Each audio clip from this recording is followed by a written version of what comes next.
प्रभु राम को समर्पित एक कार्यक्रम में पहुंचे कई केंद्रीय मंत्री एवं देश के कोने कोने से आए धर्मगुरु।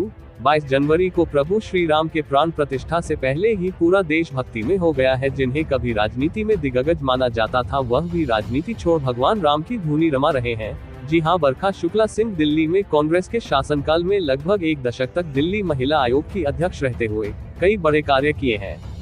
उस दौरान वह दिल्ली की एक जानी मानी राजनेत्री की तरह जानी जाती थी। उसके बाद कुछ राजनीतिक समस्याओं के कारण वह भारतीय जनता पार्टी में आ गई। लेकिन शायद बहुत कम लोग जानते हैं कि बरखा शुक्ला सिंह न सिर्फ एक राजनेता है, बल्कि वह कविता भजन लिखती है और भजन गाती भी है। मौजूदा दौर प्रभु राम के भक्ति में भक्तिमय हो चला है। बरखा शुक्ला सिंह ने एक भजन गाया है जो प्रभु श्री राम को समर्पित है। इस भजन को बड़े ही भव्य तरीके से लॉन्च किया गया। दिल्ली में एक कार्यक्रम के दौरान केंद्रीय राज्य मंत्री मीनाक्षी लेखी, डॉक्टर हर्षवर्धन के अलावा देश के कोने कोने से धर्मगुरु आए थे। पहले सभी विद्वानों ने प्रभु राम के प्रति अपने अपने वक्तव्य को रखा। उसके बाद सभी ने एक साथ इस भजन को लॉन्च किया जो YouTube पर उपलब्ध है। भजन सुनने के बाद कार्यक्रम में पहुंचा हर इंसान प्रभु श्री राम की भक्ति में भक्तिमय हो गया। कार्यक्रम में मौजूद सभी ने यही माना, प्रभु श्री राम के सिद्धांतों पर चलना है असल में राम राज्य कहलाता है। और जिस तरह से मौजूदा सरकार काम कर रहा है, आने वाला भारत बहुत जल्द विकसित भारत के रूप में देखा जाएगा। दिल्ली से आर सोनी न्यूज के लिए नीरज अवस्थी के साथ संगीता पॉल की रिपोर्ट।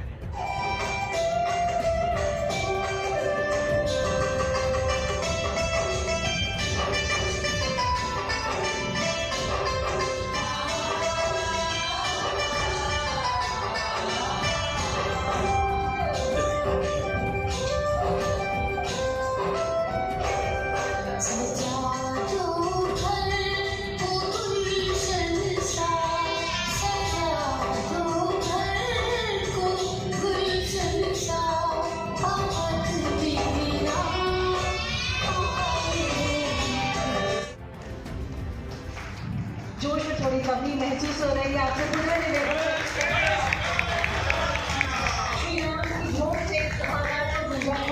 आप सभी से विनम्र निवेदन है।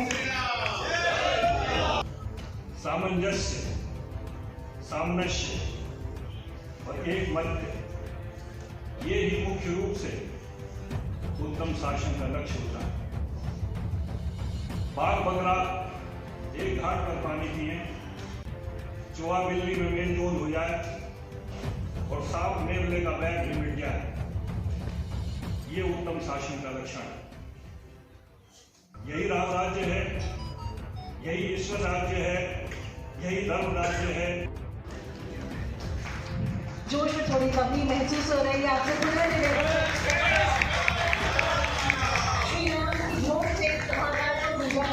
आप सभी से विनम्र निवेदन है। सामंजस्य, सामंजस्य और एक मध्य, ये ही मुख्य रूप से उत्तम शासन का लक्ष्य होता है। बाघ बकरा एक घाट पर पानी पिए, चूहा बिल्ली में मेल जोल हो जाए और सांप नेवले का बैग भी मिट जाए, ये उत्तम शासन का लक्षण है। यही राम राज्य है, यही ईश्वर राज्य है, यही धर्म राज्य है। बरखा जी मानित कर रही हैं बरखा जी श्रीमती मीनाक्षी लेखी जी का।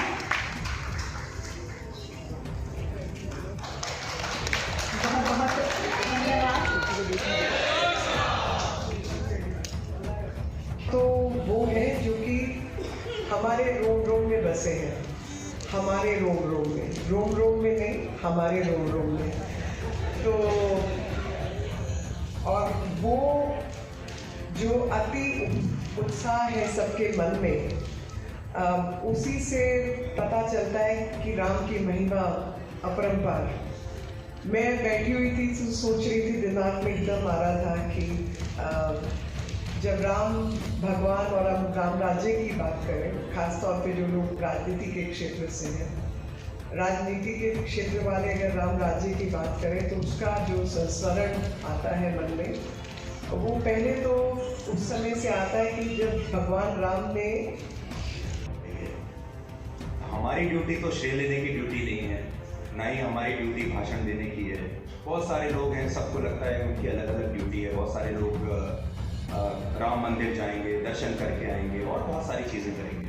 तो मैं एक दिन सोच रहा था कि मेरी ड्यूटी क्या होनी चाहिए। अच्छा, ये इसमें आप अपने आप जो सोचते हैं वो कभी नहीं होता।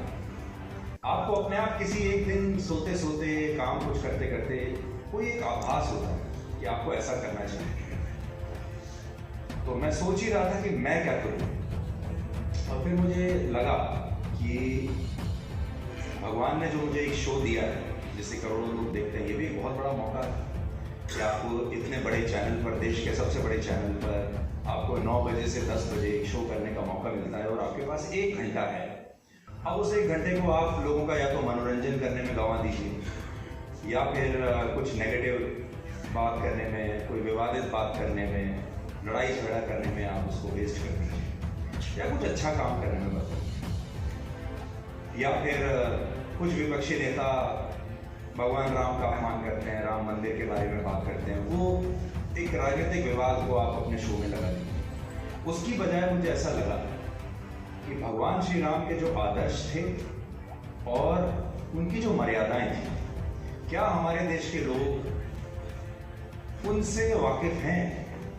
क्या उनके जो आदर्श थे, क्या हम उन्हें फॉलो करते हैं? भगवान श्री राम, जय श्री राम सभ्यता की रीत में अगर देखा जाए तो ये भारतीय सभ्यता के लिए बहुत बड़ा दिवस है।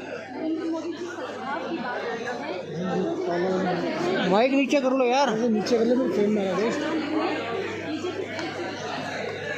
देखिए, रोम रोम में राम बसता है, वो हमेशा सद्भाव की ही बात करता है, मगर कुछ लोगों को शायद राम नाम और राम नाम की महत्ता का अभी ज्ञान नहीं है। धीरे धीरे ज्ञान होगा तो शायद शब्दों में और विचारों में सुधार जरूर होगा।